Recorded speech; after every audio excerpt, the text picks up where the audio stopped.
সুপ্রিয় দর্শক, আসসালামু আলাইকুম। দর্শক, আপনারা দেখতে পাচ্ছেন আমাদের ক্যামেরার সামনে একজন বোন। তো এই বোনটি এর আগেও ক্যামেরার সামনে আসছে, আবারও আসছে। তো আসলে তার জীবনের যে দুঃখের কথাগুলো আছে, তার জীবনের যে সত্য এবং বাস্তব কথাগুলো আছে, সেগুলোই আজ আমরা তুলে ধরবো আপনাদের উদ্দেশ্যে। তো চলুন আমরা কথা বলি এই বোনটির সাথে। আপু, আসসালামু আলাইকুম। ওয়ালাইকুম সালাম। আসসালামু আলাইকুম। ওয়ালাইকুম সালাম। একটু জোরে কথা বলবেন। আপনার নাম ঠিকানা একটু যদি বলতেন। আমার বাড়ি হচ্ছে দিনাজপুর ফুলবাড়িতে। হুম। আমার নাম হচ্ছে সাথী। আচ্ছা, তো এই যে ক্যামেরার সামনে কেন আসছেন? কি ঘটেছে আবারও আপনার জীবনে? আমার জীবনের আমি কষ্টের কথা বলার জন্য আমি ক্যামেরার সামনে আইছি। আমার স্বামী আমাদের প্রস্তাবের মাধ্যমে বিয়ে হয়েছিল। যে কোনো একটা যৌতুকের কারণে আমাদের সাথে ডিভোর্স হয়ে গেছে। সেই ছেলে হচ্ছে অন্য মেয়ের পিকে আসক্ত।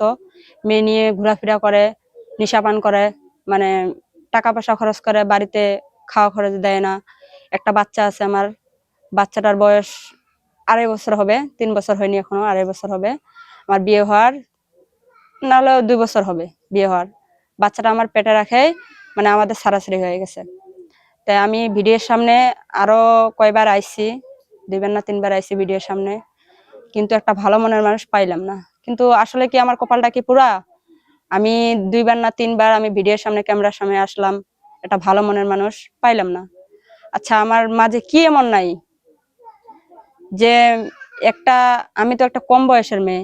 আমি পারি না ঠিক মতো ঘুমাইতে, পারি না ঠিক মতো খাইতে। একটা মনের মানুষের আমার দরকার। সে আমার পাশে থাকবে, সে দায়িত্ব নিবে, সে যেত কিছু দেওয়ার সে দিবে।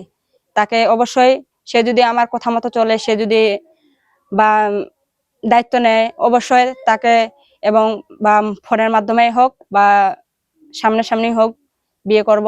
করার পরে তারপরে ভালোবাসা দিতে হয় না কি দিতে হয়, সেটা অবশ্যই ইনশাআল্লাহ দিব, ঠিক আছে। কিন্তু তার মধ্যে আমি যে কয়বার 3বার ভিডিওর সামনে, ক্যামেরার সামনে আসলাম, কিন্তু অনেকজনে আমাকে খারাপ কথা বলে। কিন্তু আসলে খারাপ কথাটা বলা যায়, কিন্তু তার যেই মেটার আমার সাথে আপনারা খারাপ ব্যবহার করতেছেন, খারাপ কথা বলতেছেন, এটা কিন্তু না।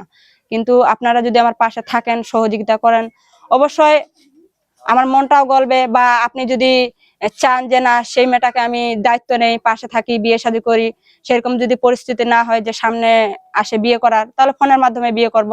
করার পরে তারপরে আদর ভালোবাসা নিবেন না কি নিবেন, সেটা অবশ্যই ইনশাল্লাহ হবে। কিন্তু তার আগে যদি আপনারা যদি খারাপ কথা যদি বলেন, কয়বার আসলাম ভিডিওর সামনে, কিন্তু ভালো মনের মানুষ পাইলাম না। কিন্তু এটা আমার কপালে, আমার জীবনে কষ্ট। কিন্তু আসলে কেন আমি পাইলাম না? আমার জীবনে কি এমন নাই? আচ্ছা অনেক আপু, কিছু তো। আমরা একটু একটা কথা প্রশ্ন করি যে আমরা যতটুকু জানি ইসলামে আছে যে পেটে বাবু থাকা অবস্থা মানে প্রেগনেন্ট অবস্থায় ডিভোর্স হয় না। আসলে আপনার এই যে প্রেগনেন্ট অবস্থা কিভাবে ডিভোর্স হলো সেটা একটু জানতে চাই। কিভাবে ডিভোর্স হয়ে গেছে? এখন সে ডিভোর্স দিয়ে দিছে, হুম। ডিভোর্স। এখন তো এখানে করারও কিছু নাই। বা দশের সামনে আমি যাই বলি, আমার তো গার্জিয়ান নাই, আমার বাবা নাই, আমার শুধু মা আছে।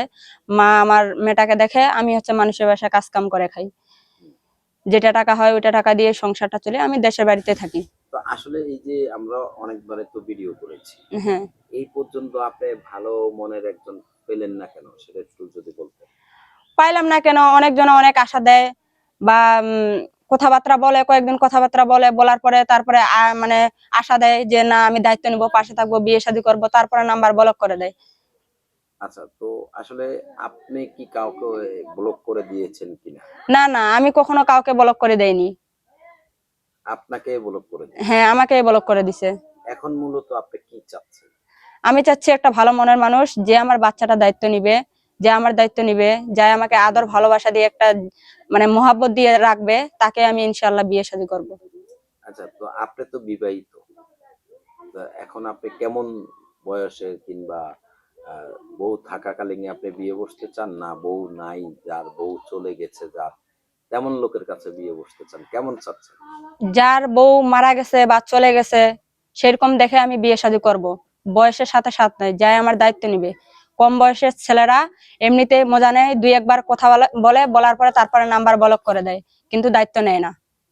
আচ্ছা, তেমন লোকের কাছে বিয়ে বসতে চান, তো আপনার সাথে যোগাযোগের ব্যবস্থা নাকি? আমার যোগাযোগের ব্যবস্থা, আমার নাম্বার আছে। নাম্বারটা বলতে পারেন? হ্যাঁ, বলবো। বলেন। 01791960870। আচ্ছা, তো এই নাম্বারে কি আপনাকে পাবে?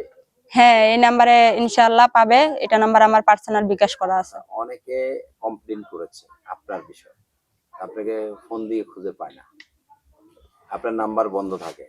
বন্ধ তো থাকবে। এখন আমি শুনেন ভাই, এখন যদি আমার দায়িত্ব যদি কেউ যদি ঠিক একজন যদি দায়িত্ব যদি নিত, তাহলে আমি সময় দিতাম বা কথাবার্তা বলতাম। একটা সময় ভাগ আছে, আমি যে সময় দিব, আমি কি আসে তার সাথে সময় দিব।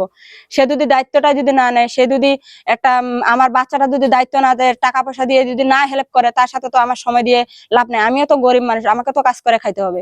আমি যে সবসময় সময় দিব এটা তো না। যায় যায় আমার পাশে থাকবে, যায় আমাকে সংসারটা আমার চালাবে, যায় আমার দায়িত্ব নিবে, আমার মেটার দায়িত্ব নিবে, তাকে আমি বিয়ে শাদী করবো। ঠিক আছে, ভালো থাকবেন। দর্শক, আপনারা শুনলেন এই বোনটির কথা। তো আপনারা আসলে একটু যাচাই করে তারপর বিয়ে শাদী করবেন। বিয়ে শাদীর দায় দায়িত্ব আমরা নেই না, কখনো ইউটিউব কর্তৃপক্ষ নেয়নি।